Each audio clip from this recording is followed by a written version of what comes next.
Hi, this is Dan Pfeiffer, and welcome to episode 4 of Leaf, Wing, and Sun. Today I decided to work on my tomato and pepper plants. As you know, I started these from seed. As you may have read my articles on Medium. Today they are of the size where I want to transplant them into individual peat pots. So I brought them in from the greenhouse. Here you can see the tomato plants here, and they're getting their second set of leaves, so that's a good time to transplant them into individual pots so they can grow further, get them ready for the garden. And here is some pepper plants that I also started from seed, and they're growing slow, but I think they'll do better once they get into peat pots. The first step that I will do is to fill some peat pots. I have some Jiffy ones here I bought. You can buy any brand. I usually use like a 3-inch pot. And so the first step will be to fill these pots with. I thought today would be a good day to work on this because yesterday we had a beautiful day in the 60s and 70s, actually about 75. So I did mow some lawn and so forth. It was just a beautiful day. This morning we woke up and it was snowing. And the next couple of days are going to be very cold and damp outside. So not a really good day to work outside. So I decided to do the transplanting of the peppers and tomatoes. As you can see, I'm using some leftover Miracle Grow potting mix that I have. And there are my peat pots in the sink. And before I started filling them, I labeled them, which is always, of course, a good step. Before they get wet, it's easier to write on them. So because the peat pots will soak through with moisture. So I'll get going here and we'll start filling these. Okay, I've got the dirt in the peat pots in the sink. So what I'll do, what you want to do is, what I like to do anyway, is wet down the dirt. I have a spray attachment here. Soak the peat pots pretty good so the soil can settle. And that way we can get ready to plant here in a few minutes. The next thing I normally do is just punch, kind of level off the dirt a little bit and put a little depression in here so you have a spot to put the tomato plant. So we'll just do that and we'll be ready to stick in the tomatoes. The next step is to just take out the plants, tomato plants from the peat pots, or the peat pellets actually, that they were, the seeds were started in, and gently place them in the peat pot. And just use your fingers a little bit to press them down. So I'll do that for all the plants, and then the next step would just be to fill in a little extra dirt around the stems to give them a little bit more support. So I have the tomatoes in the pots, and I put in a little more dirt around them to give them a little bit more support. They might appear a little wilted at first. I gave them water.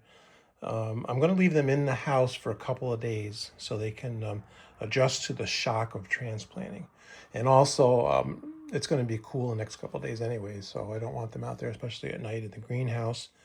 But normally when I transplant these, I leave them inside for a couple of days, like I said, just to adjust to the shock of transplant, and then they're usually ready to go. Next, I will work on the pepper plants. I ran out of time yesterday afternoon making this video, so I'm just finishing it up today. Here are the peppers that I transplanted into peat pots, so they're looking pretty good. I have, I guess I didn't talk about the varieties I planted. Of course, I've talked about it in my Medium articles. For peppers, I have two varieties. Erica, A-R-I-C-A. They're a new variety from Pine Tree Garden Seeds. Pine Tree is a company I've been using for the last 3-4 years. They're based out of Maine, and I really like them. They're a small company, but they have good quality seeds and good varieties. So these Erica ones are a new large bell pepper. So I thought I'd try those.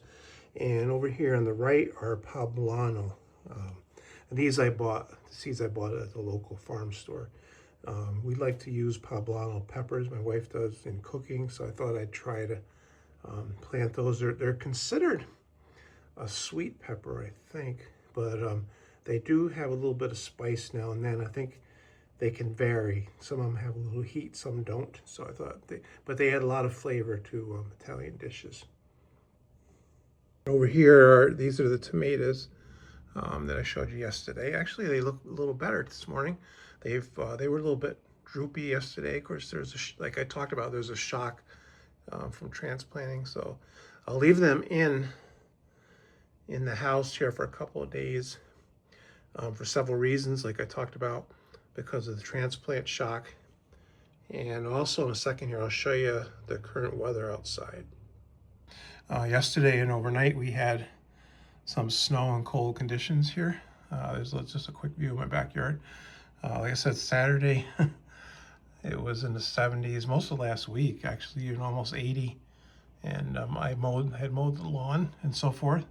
And by yesterday and today, it's in the 30s for highs. Tonight is supposed to go down really in the low 20s, close to 20. So I'm going to, well, these peppers and tomatoes, of course, will be in the house anyways. But I'm going to take the plants out of my greenhouse. I have some lettuce and onions plants out there. So I'll put them in the cellar just overnight to protect them from frost. I have, like I've talked about before, I have heat tapes in the greenhouse, and they will warm it up to about 10 degrees above freezing, or 10 degrees above the outside temperature. So if you get down to